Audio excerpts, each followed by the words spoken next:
இந்த நாளுக்கான கர்த்தருடைய வார்த்தை என்னாகமம் புத்தகம் 23ஆம் அதிகாரம் 19ஆம் வசனத்தின் பின்பகுதி.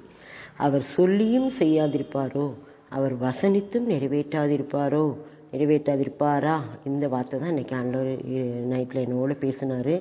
பொய் சொல்ல தேவன் ஒரு மனிதன் அல்ல, மனமாற ஒரு மனுபுத்திரனும் அல்ல அப்படின்னு சொல்லிட்டு அவர் சொல்லுவார். அவர் சொல்லியும் செய்யாதிருப்பாரா, அவர் வசனித்தும் நிறைவேற்றாதிருப்பாரா? இது நம்ம யோசித்து பார்க்க வேண்டிய காரியம்.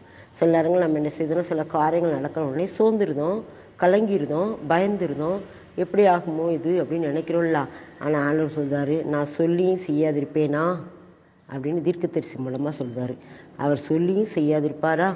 அவர் சொல்லியிருக்காரு ஒரு காரியத்தை நமக்கு, நான் இதை உனக்கு செய்வேன் அப்படின்னு சொல்லியிருக்கும்போது நாம் ஏன் பயந்துட்டுருக்க? நீ பயப்படாதே, நான் உனக்கு துணை நிற்கிறேன் அப்படின்னு சொல்லியிருக்கிறாரு. அப்படி அவர் சொல்லியிருக்கும்போது நம்ம ஏன் பயப்படணும்? அவர் நம்மோடு இருக்கேன், துணை நிற்கேன் அப்படின்னு இருக்காருல்ல. நம்ம பயப்பட வேண்டிய அவசியமே இல்லை. அதே மாதிரி நான் சொன்னதை செய்யும்போது உன்னை கைவிடுவதில்லை அப்படின்னு சொல்லியிருக்கிறாரு. அப்போ அவர் சொன்னதை நமக்கு செய்கிற வரைக்கும், அதை முடிகிற வரைக்கும் கைவிட மாட்டார்.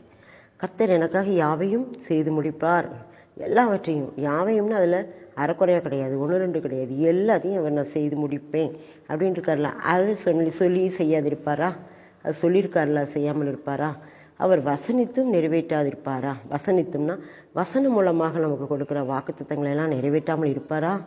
நிச்சயமாக நிறைவேற்றுவார். நிறைவேற்றி இருக்கிறார் நம்முடைய வாழ்க்கையில், என்னுடைய வாழ்க்கையில் நிறைவேற்றி இருக்கிறார். என்னுடைய தேவன் எப்போதும் அற்புதங்களின் தேவன் தான். அவர் எப்போதும் அதிசயங்களின் தேவன் தான். அவர் எப்போதும் என்னை வழிநடத்துகிற தேவன் தான்.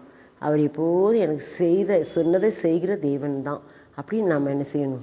முழு மனதோடு அறிக்கையிடணும். நான் அறிக்கையிடுகிறேன், எனக்கு அவர் அப்படி செய்தார், அப்படி அதிசயம் செய்தார், அற்புதம் செய்தார். என்னுடைய வாழ்க்கையில், என்னுடைய பிள்ளைகளுடைய வாழ்க்கையில் அதிசயம் செய்தார். அதிசயமானவர் என்ற வார்த்தையை நிறைவேற்றி இருக்காரு.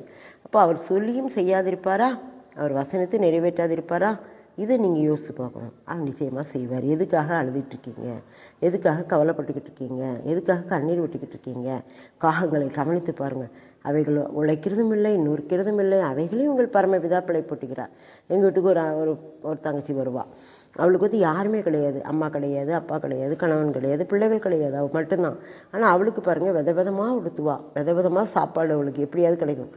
காகத்தை கவனித்து பாருங்கள், உனக்கு தான் அது கரெக்ட் அப்படிமே. நான் அந்த மாதிரி நம்ம கூட அப்படி உடுத்த மாட்டோம் பாருங்கள். காட்டு புஷ்பங்களை கவனித்து பாருங்கள் அப்படின்னு சொல்லுவார்ல, அதே மாதிரி விதமாக சேலை உடுத்துவா, விதமாக அவளுக்கு சாப்பாடு கிடைக்கும். நாங்கள் கொடுப்போம், மற்றவங்க கொடுப்போம். அப்படி அவள் எதை பற்றியும் கவலைப்படுறது கிடையாது. அதுதான் ஆண்டவர் சொல்றாரு. அவர் சொல்லியும் செய்யாதிருப்பாரா? அவர் வசனத்தை நிறைவேற்றாதிருப்பாரா? நாமும் அவருடைய வார்த்தையை நம்புவோம்.